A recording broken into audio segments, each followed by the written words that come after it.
So today on a Couple of Pointers podcast, we have the fortune of speaking to Jess V, SDR extraordinaire at Trainio. Jess, welcome. Thank you. Glad to be here. So for the sake of the audience, explain it like I'm five. What do you do? Professionally, I'm an SDR or a BDR, however you want to call it. I saw your recent LinkedIn post. But officially an SDR at Trainio. We serve underprivileged populations. That's who we recruit from. We find people who are trying to break into tech sales, and they go through a pretty rigorous process to get into our boot camp. That's the whole goal. We have an 8-week free boot camp that teaches people how to be an SDR. Once they get through and they graduate, we partner with a variety of different SaaS companies, and it's a win-win. We place our candidates with companies, and so far, so good. We have a 95% retention rate. That's pretty remarkable. My next question is normally, tell me something you're proud of, but that's something to be proud of. It is. It's definitely something that I'm immensely proud of. When I was searching for a job, I came up with a variety of different companies that I was interested in. But one of my passion projects is poverty alleviation. So one of my dear friends actually tagged me in a Trainio post. That's how I found out about the company. And they were not hiring at that time. I just loved everything I saw. I loved their mission so much. I started sending LinkedIn messages to Omar and Sunil. And I was like, I want to be a part of what you guys are doing in any way, shape, or form. I don't care if I'm volunteering, just hit me up with a project. And our conversation evolved and turned into, would you like us to offer you a position? That is so remarkable. And I often talk about people not dipping their toes when trying to find a job. They send through an auto apply on LinkedIn and then don't even bother getting through to the next stage or putting in any extra effort, like contacting the SDR manager or staff at that team, at that company to say, what's the culture like? Anything of the sort to give themselves a head start. And that's a fantastic example. And I guess why you got the role. They must have been super impressed. That's Trainio. You personally, what have you done recently that you're quite proud of? I went on vacation for the first time without my children. Fuck yeah, that's a win. It literally is the first adult vacation I've ever had in my life. So I became a mom at a pretty young age, and I've never gone anywhere without my children. So finally, all of them, I have 6, went to summer camp for 1 week. And I had an entire week of my life without children, and I didn't know what to expect.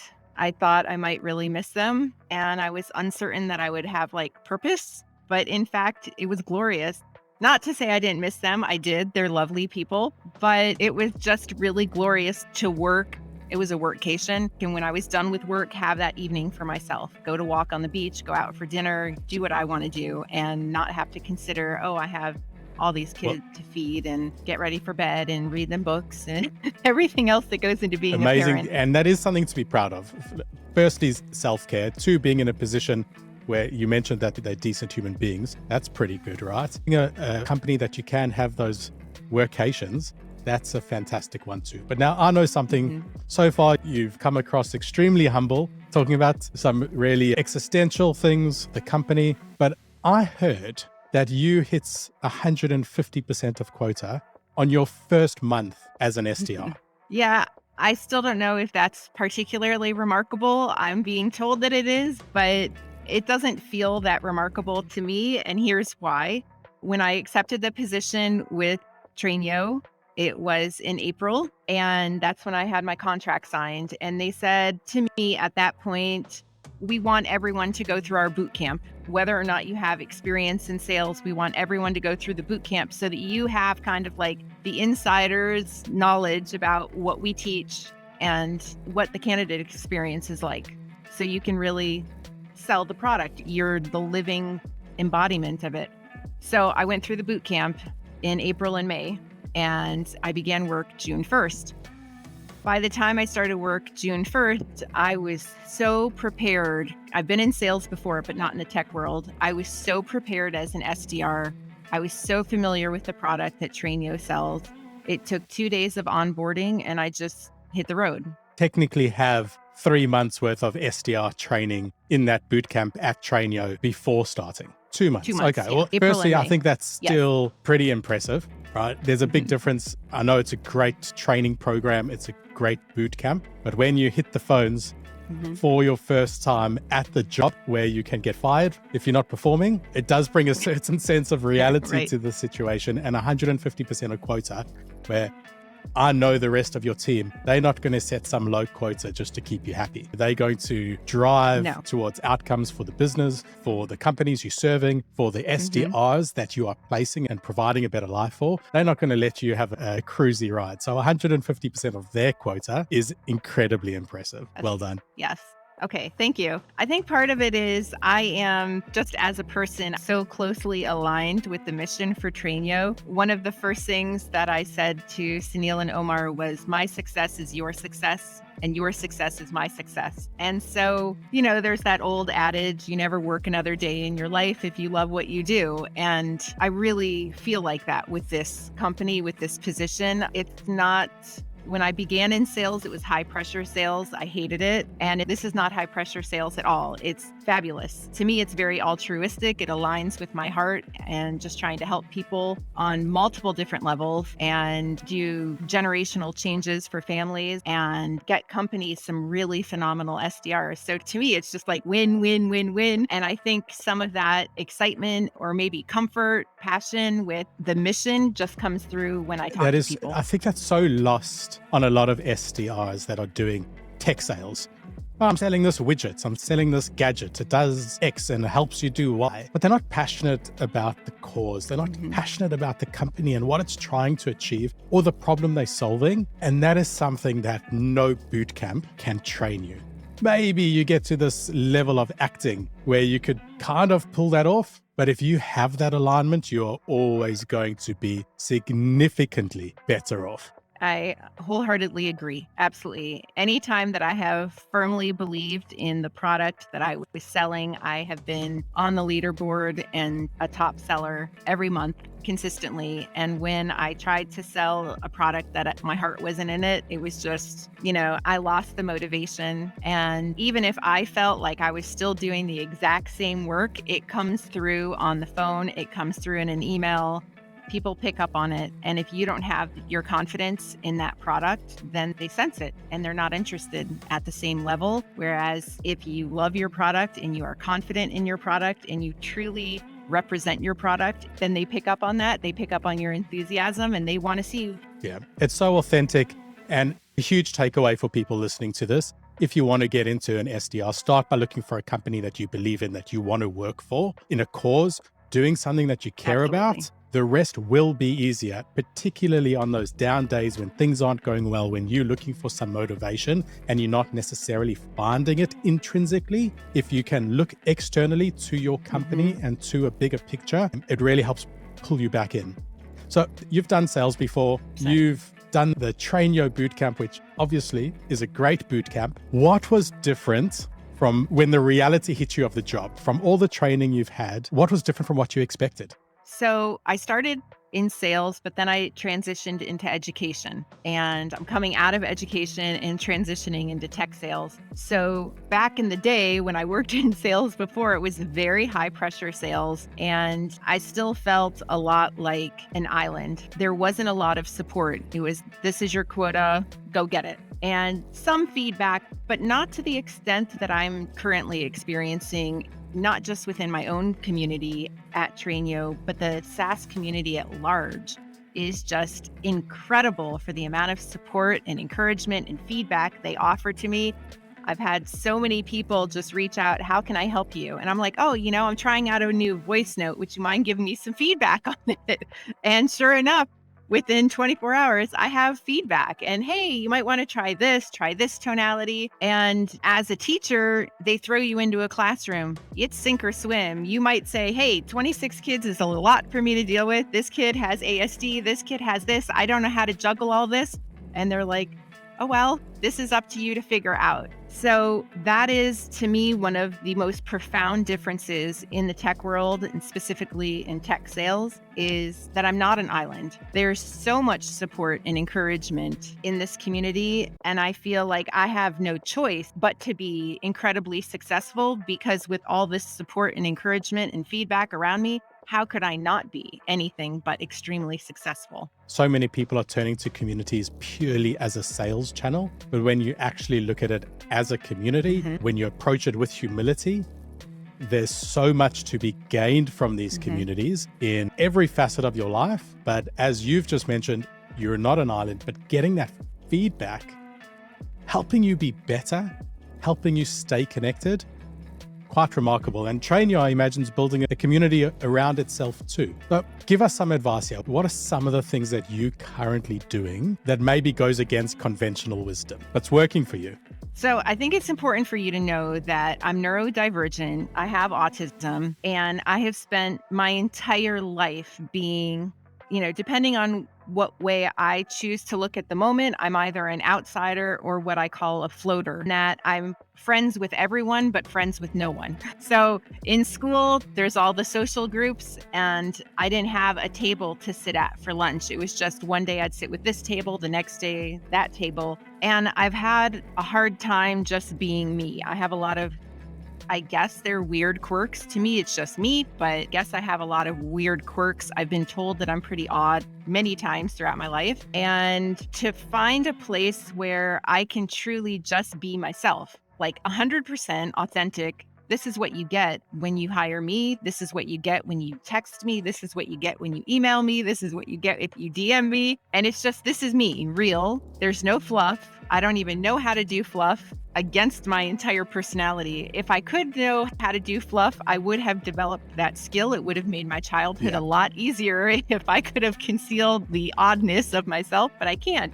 So it's just 100%. And to find a community that embraces that, supports it. I sit here on my end, I write an email or a response to someone and I'm laughing. My family all tells me that I'm funny. My kids, my husband, but they're literally the only people in my life who have ever laughed at something I say. Like when I'm trying to be funny, besides myself, I crack myself up all the time. So if I'm on my end and I'm laughing when I'm writing it, then something great is happening because I'm communicating that laughter and that joy or that comedy, that mental break across what I'm writing. And I'm getting feedback from people that say, I love what you're doing. This is a phenomenal cadence. Okay, Jess, you got me. This is the best cadence I've ever read.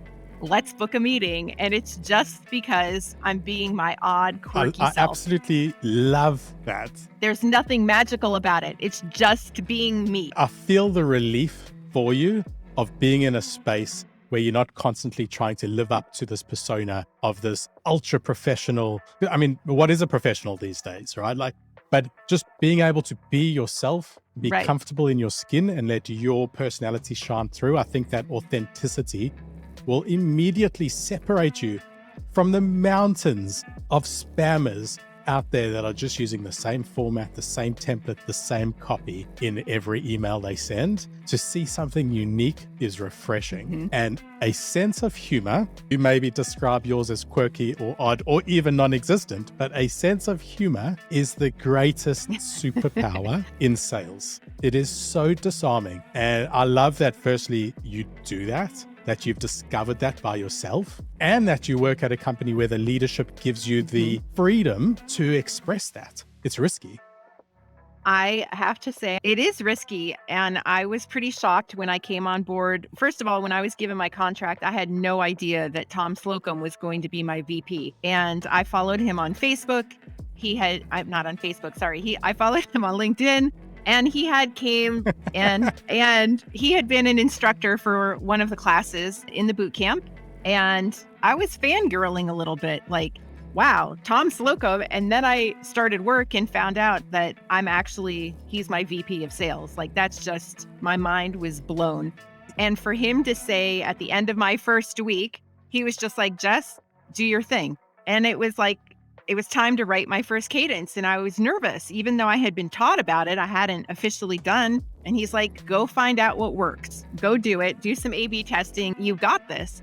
To have that kind of freedom to really be myself without, this is not a traditional email that we send out. I've never heard that. No one at Trainio has said that to me, even though it's true. My emails are not traditional, but maybe that's why they work. They're refreshing. They're different. Like, my whole goal is It's hard to sit in front of a computer for 8 hours a day. It's hard to read email after email, to be in meetings all day. It's a challenge. If I can break up your day and give you a mental break, if I can bring a smile to your face, if I can trigger a memory and be like, oh man, that was a great movie, or put an earworm in your head, that's a great, like I have an email that references Jesse's Girl, right? Yeah. It's a little, punny thing there. So if I can just break up someone's day for a moment where they're like, they remember it's not just work. Oh, wow. Yeah, that's funny. That's a great song. That's a great movie. That's a funny quote. There's something that connects you and I Amazing. together. Then my job is done. That's where my job is done. That's my goal right there. And the meetings come with that. I'm not trying to get a meeting. And at least you're having fun, because there's not getting meetings and hating it. And there's not Exactly. getting meetings and enjoying it. The meetings will come when you enjoy it. The same way selling comes when you stop trying to sell. And as you did mention, it does go without say how lucky the team is to have someone like Tom, who is not a SDR or a BDR manager 100%. anymore. He's well beyond that, but he's probably renowned as being the best SDR or BDR manager at the moment, worldwide. Like, certainly at the forefront of that. So to have him as your VP of sales, but when he's still building the outbound function and being intimately involved in the team, sure, that's luck, but you brought something to it. And his goal as that leader is to get the most out of individuals and let them be the best version of themselves within a pointed direction of developing business. But it seems like that has just worked so well in this case. And again, that's highlighted by the fact that what you achieved at 150% of quota in your first month on the job and every month since. So you also mentioned being in these communities, you get a lot of feedback. We get a lot of advice on LinkedIn, some unsolicited. What is something that people are talking about SDRs doing or about outbound in general that everyone says, this is how to do it, but just isn't working anymore? People keep saying email is dead. I don't think that that's true. I think what's dead is the same boring ass email. You have to disrupt the day, and you have to do it in a wonderful way. You have to do it in a way that someone laughs, where they end up thinking about you in a great way. Oh yeah, I know Jess, she made me laugh. And actually looking forward, what is her next message going to be like? I received an email on Friday and it was, oh, Jess, you got me.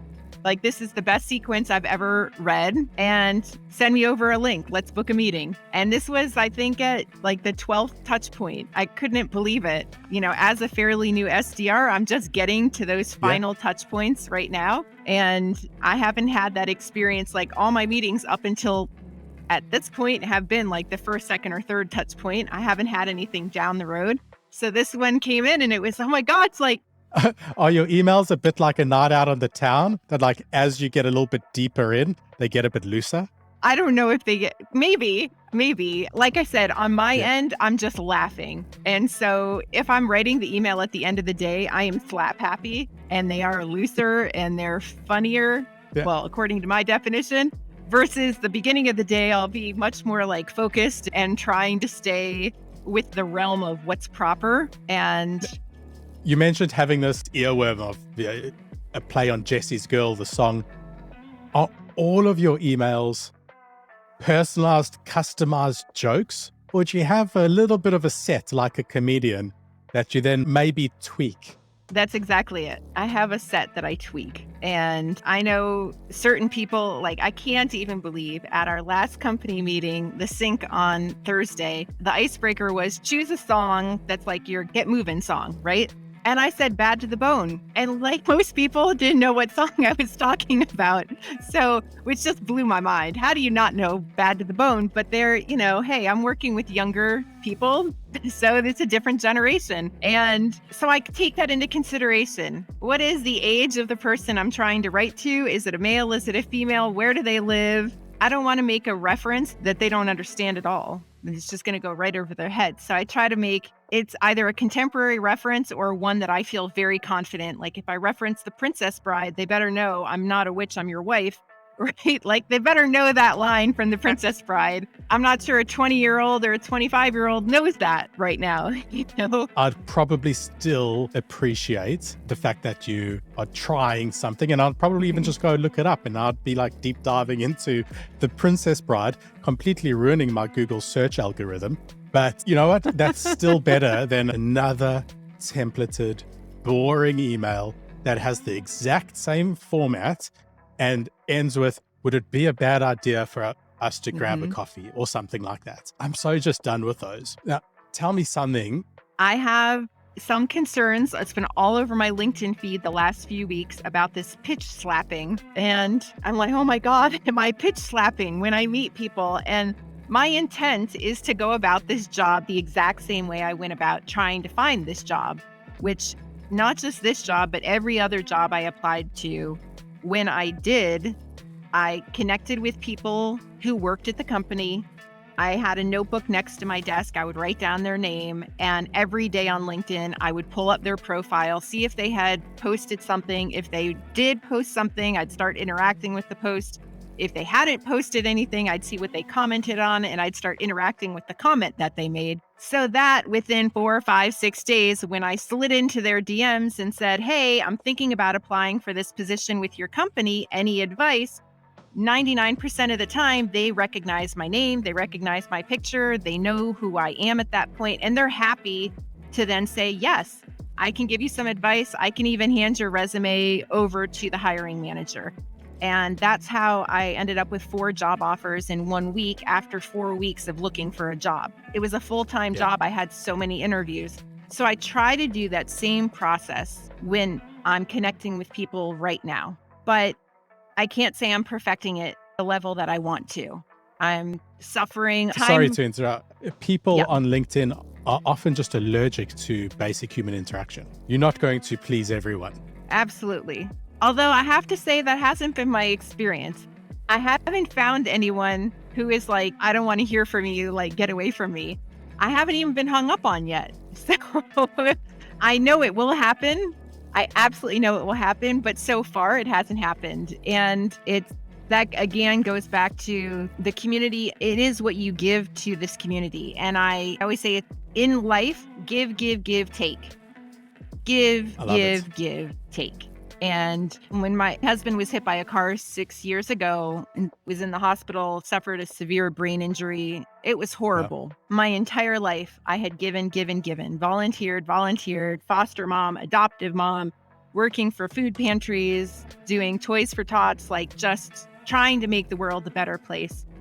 And this moment came where my husband was hit by a car. Overnight, our income was gone. We were facing eviction within 2 weeks. I had no savings. We had nothing, and 6 kids. And I had to ask our community for help. And it was embarrassing, and it was humiliating, and it hurt my pride. And I cried, and I tried as long as I could to not ask for help. And finally it came, well, we're about to be homeless and my refrigerator is empty. I have to ask the community for help. I can't do this otherwise. And I asked the community for help, and I was astounded by the level of support. And not only support that immediately came in, but the comments that were, thank you for giving us a way to help you. Thank you for reaching out to us and letting us help you. It's a privilege to help you. And that lesson has stayed with me in the last 6 years, that I give and I give and I give, and it's okay to take sometimes. So when people reach out to me and they're, hey, Jess, you're doing great. How do I get involved with what you're doing? How can I do? A lot of transitioning teachers contact me too. I'm more than willing to sit down and have a coffee chat. Let's go through this step by step. This is how you get to where I am right now. On the other side of the coin, it's amazing to me when CEOs or other VPs reach out to me or acknowledge me and they're like, I'll have a cup of coffee with you too. And they're so much further down the road than I am, but there they are giving me actionable steps to keep moving up the ladder. And so I haven't found LinkedIn to be a place where people are allergic to humanity yet. There's always going to be the bad egg out there, of course. What I love about your lesson is that it's kind of what you make it. And if you are getting these offensive and affronted responses from people, then you are probably engaging with the community in a similar manner. You got what you gave, and you keep giving, and you keep getting what you give, and it becomes this virtuous cycle. And that is clearly, as you mentioned right at the beginning, led into your motivation for working at Trainio and being part of a community and supporting it. But that's also then what people give back to you. And maybe people that are complaining about being pitch slapped, or people complaining about them pitch slapping, should have a look at broadly how they are engaging their community, the value they are bringing, and look at what are you giving as the lens through which you should engage LinkedIn or any community, in fact. I was about to say not just LinkedIn, but in life. Perfect, right? SDR is life, like sales is life. This is life. Like, we're talking about a very small part of our life. Like, you've got 6 kids. You've just had a workation. Yes, we are. You've told us about this tragic event that changed the course of your life 6 years ago. But this is through the lens of how to write a funny cadence, a funny email. Like, how do we earn revenue to help more people? This is all this messy blur we call life. And there's obvious overlap between how we engage our job, how we engage online community, and how we engage our family and how we engage our life in general. Absolutely. And when I'm asking people, because of this conversation that's been revolving around pitch slapping on LinkedIn, I've gotten a little nervous. Am I pitch slapping people? And fortunately, I've become buddies with several people that I've had meetings with, because it doesn't stop once we have a meeting. We just continue to DM each other, and we continue, like, I ring their bell and I'm commenting. And so the relationship is just growing. And at that point, I'm like, hey, could you give me some feedback? Does this sound like a pitch slap? Or what exactly is a pitch slap? Because apparently I'm not pitch slapping, because nobody's came back in a nasty way to me so far. And having that feedback, and then for the very first time, honest to God, getting pitch slapped on Thursday last week. That's what it looks like. Oh, and the bulb went off. This is what everybody's talking about.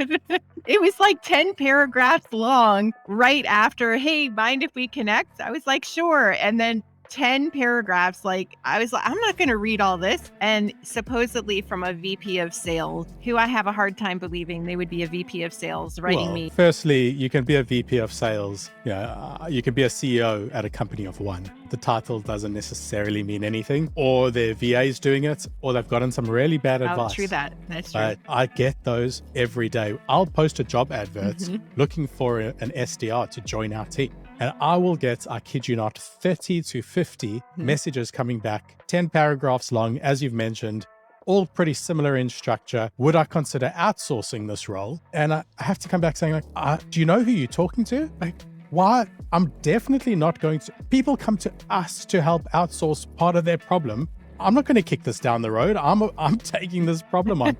No, we're absolutely not outsourcing anything. But they haven't even looked, right? They've just got a formula. Somebody posts a job for SDR, add to Cadence, saying, would you consider outsourcing? That's the pitch slap. And that's clearly not what you're doing. Yes. Or people say, where do you live? That one drives me crazy. If you look at my profile, it's right there. I live in Greater Orlando. Like, hello, it's not even like you have to scroll. Yeah. It's literally right under my picture. So when people ask that question, or where are you from? And I spend a little time getting to know me before you start asking me questions. And so I try to be very respectful of other people's time as well.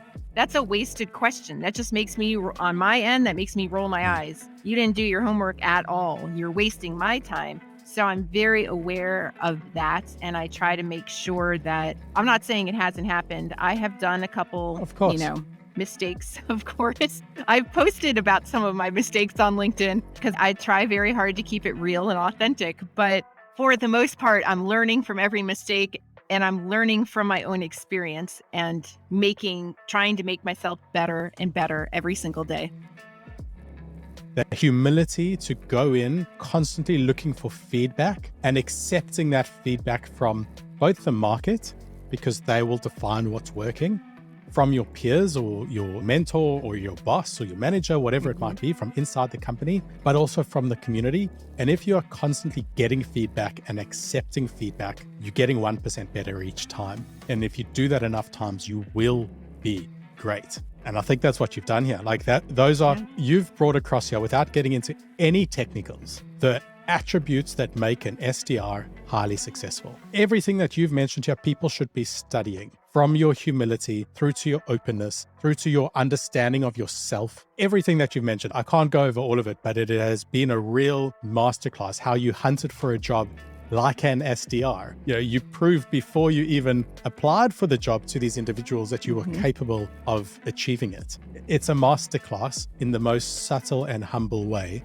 that I've ever seen. It's genuinely impressive. Now, I've got a few other questions to ask. One of them is, what's something that you're currently spending way too much time doing? It's summer vacation, cooking, cleaning, 100%. But outside of that, so I work for a startup. So 90% of my job is an SDR, but that's not all it is. I'm also wearing some other hats. I love it. And so it might be, hey, let's do a marketing piece for Trainio, for LinkedIn. Let's write this type of a contract that we need to send out to our candidates. Hey, can you put on the calendar? Let's follow up with this person on this date, even though it's not necessarily my job. That might be the job of the AE, but hey, we're all in this together, right? My success is your success. Your success is my success. I work fast. I'm a speed reader, and I have been kicked off LinkedIn twice, and straight up kicked off, and my account has been frozen. And the accusation from LinkedIn has been that I move too fast. Like, I literally move too fast. I'm flashing through the pages too quickly, and they think I'm a bot. And also, I've had the ability to look at profiles blocked. I've had the ability to add people or connect with them blocked. But the two most damaging ones was to literally be blocked off of logging into LinkedIn. And so I have to visualize moving slowly. Like, if you've ever seen Zootopia, I visualize Flash. He's the sloth at the DMV going very slow. Or I visualize, like, back in the day, logging or dialing in with AOL. And I just have to slow down. And it is so hard for me to do. I'm just a very rapid, fast moving person. And that, to me, feels like I'm spending not just twice as long, but 10 times as long doing something that shouldn't take me that long to do. But I have to slow down to work within the limits and the restrictions and the algorithm that LinkedIn is giving me. I've never heard of that problem before. Every other time when people get banned from LinkedIn, they're like, I swear I wasn't using automation. I'm like, yes, I'm sure you weren't. Your case, I believe you, and remarkable, right? That we talk about attributes of an SDR, being able to bang through a lot of activity very quickly is super helpful. Absolutely. How many hours a day are you spending on LinkedIn? Well, LinkedIn is my preferred selling platform. So I'm a social seller. I consider myself a social seller first, and then email and calling. And I really, really love the aspect of this job where I get to connect with people. So LinkedIn really gives me that platform, that capability. So I'm going to say anywhere from 4 to 24 hours a day. When you say 24 hours a day, I also find it semi-believable. Well, I do. In fact, Omar just messaged me tonight on Slack. He's like, why are you online? And I'm like, well, I don't even bother to turn my notifications off. The facts are, when I'm having family time, I just turn my phone on Do Not Disturb. Otherwise, I leave my notifications on. Amazing. So, Do Not Disturb is your best friend. It really is your best friend. I'm a big fan of it. What's the core problem? If we just shift to talk about Trainio for a second, what's the big problem that Trainio is solving? Yes. So a lot of companies are experiencing really extended ramp times. They have non-qualified candidates. They don't really know what the SDR role is about. They have high turnover, high churn. They don't want to get on the phone. Like that over and over again. SDRs don't want to get on the phone. They're nervous about cold calling, anxious, and I get it. Like every single time I pick up the phone, I'm anxious, but I make it go away and I attack the phone. I look at it as a game. So that's the core problem that we're seeing in this industry. Is there's actually a 33% turnover rate. That's remarkably low for like you invest in a candidate, you hire them, and there's only a 33% chance that they're going to work out. That's a lot of dollars lost. And so all these core problems are what we're really attacking. We're also attacking, maybe the biggest one is the lack of diversity and equality in companies. Most SDRs are white male. Try bringing in a brown or a black woman, man, and everything in between. And that's what Trainio is really trying to recruit from. The underserved populations, the people who don't have a chance to really change their lives, to break the generational poverty cycle.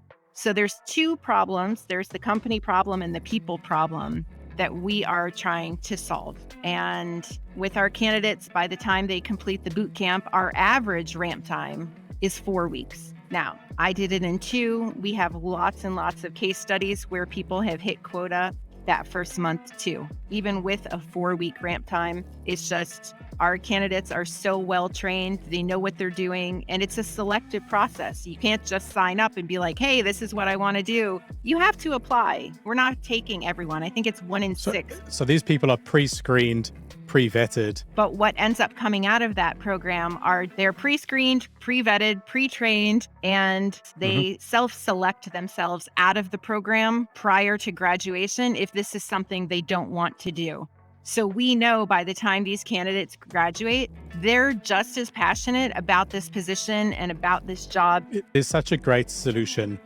Now, I train a lot of SDRs, and the one thing that I've now determined I'm not interested in training anymore is training people out of cold call reluctance. We can, and we've trained that a lot of times. Yeah.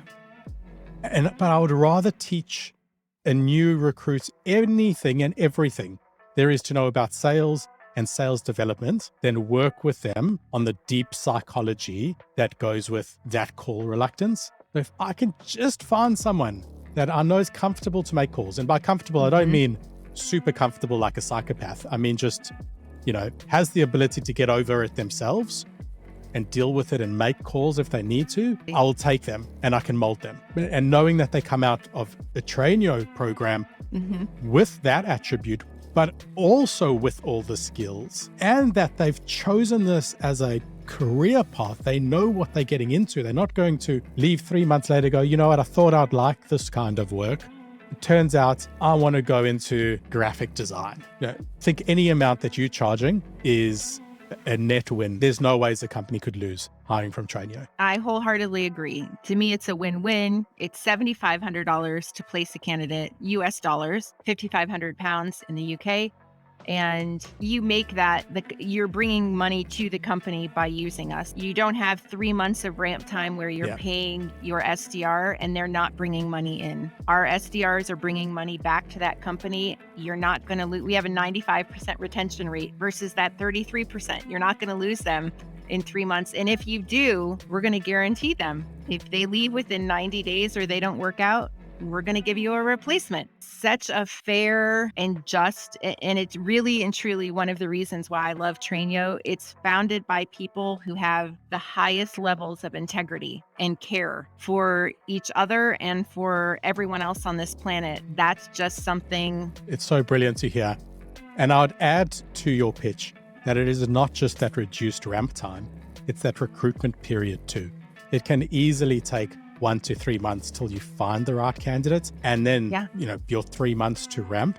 I think the average ramp time to people are really on target is 6 months at the moment, to be honest. So you are saving anywhere from 4 to 9 months in terms of costs, as well as the opportunity cost of not having them, which pales in significance to your fees. I wholeheartedly agree. It is a win-win to me.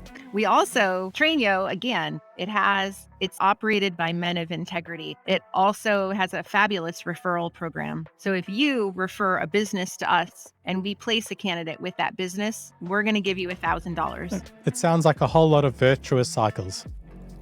If you, Ricky, know someone and you're like, hey, I know this company, they're hiring, you send them my way, I place a candidate with them, you just got to check for $1,000.